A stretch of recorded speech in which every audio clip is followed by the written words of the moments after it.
Heto na nga at may nadiskubre kaming pamatay ng kuto ng aso gaya ng pulgas, garapata at mga itlog nito. Susubukan nga natin gamitin sa ating mga alaga kung gaano ka-effective ito. Heto mamaya niya gagamitin pagkatapos maligo. Pag tuyo na siya, ito naman yung sabon. Let's go!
Ayan na nga, tapos ng paliguan ng bata batuta, pinupunasan ko na nga siya dyan at ibo-blower na para matuyo na ang balahibo at balat niya. Ayan na nga at blower dito, blower doon. Pero sa totoo lang, takot na takot yan sa tunog ng blower.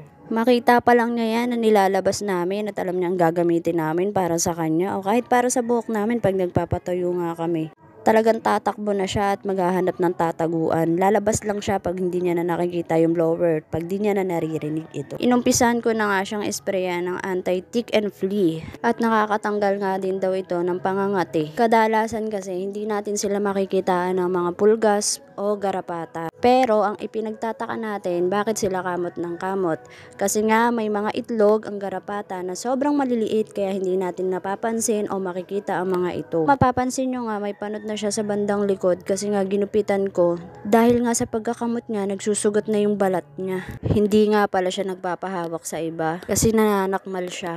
Mukha lang talaga siyang maamo at mabait pero sobrang maldita na itong batang to. Sa mga ganitong pagkakataon, ako lang talaga nakakahawak sa kanya. Dahil bukod nga sa makamama itong batang malditang to, ay takot din sa akin to, lalo na pag nakikita niyang galit ako. Pag nagbubunganga nga ako, hindi niya na malaman kung saan siya susuot at magtatago. Takot na takot siya sa akin. Ewan ko nga ba kung bakit may takot siya sa akin. Siguro nga dahil sa mahal niya ako.